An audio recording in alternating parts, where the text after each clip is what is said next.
Ben Cohen and Jerry Greenfield built a global ice cream empire using a $5 correspondence course and a shared history of childhood rejection. In the early 1960s, 12-year-old Ben and 12-year-old Jerry were the slowest students in gym class.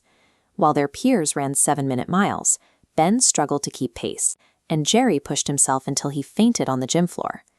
To deal with the bullying that followed, the two boys spent their afternoons at Jerry's house, seeking comfort in large portions of his mother's ice cream. This shared physical struggle and mutual isolation created an incredibly tight bond. Their partnership was rooted in a specific shared need for comfort food. A decade later, Jerry applied to over 40 medical schools and was rejected by every single one. He ended up as a low-level lab technician, mashing cow hearts into test tubes for $75 a week. Ben, meanwhile, was fired from a string of menial jobs, including a stint as a janitor and a position at McDonald's.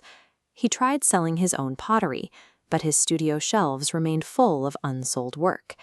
By 1973, the two friends were living together in New York. They were broke, lacked traditional professional skills, and shared a deep dislike for corporate hierarchy.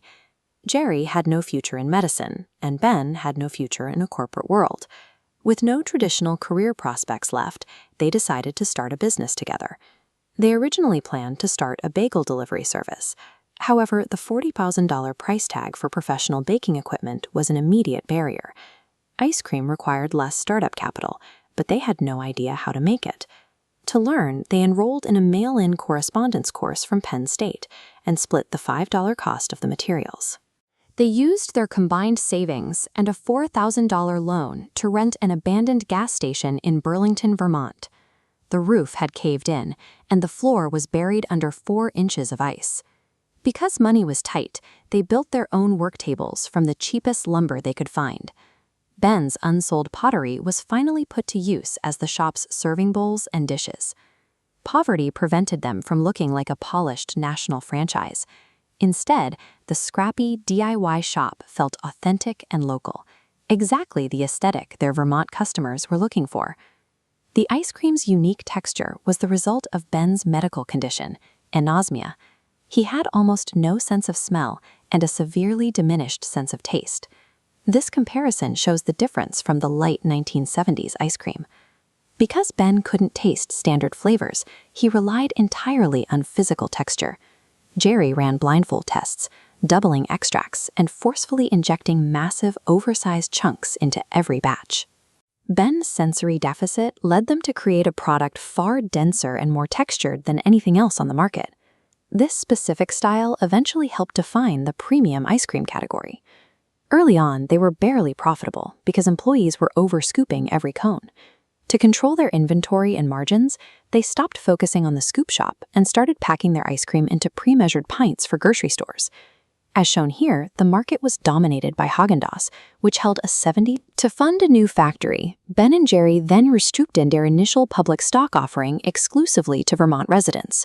Critics called the move impractical, but it turned 1% of Vermont's households into company owners.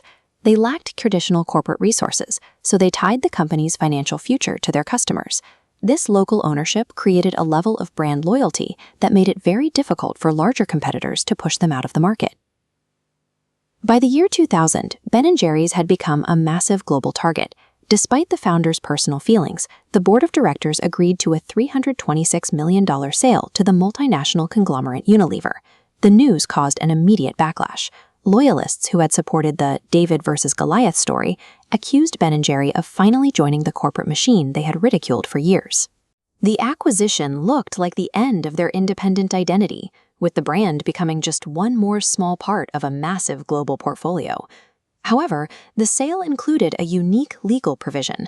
Ben & Jerry successfully negotiated for an independent board of directors that would have sole authority over the brand's social mission and values. This governance structure allowed the brand to maintain its original priorities. Today, Ben & Jerry's continues to fund community projects and take public stances on social issues, even while operating within a global parent company. The company's success grew directly from its early failures. The lack of funding, the physical sensory deficits, and the rejection from traditional systems were the specific factors that forced the innovations that defined the brand.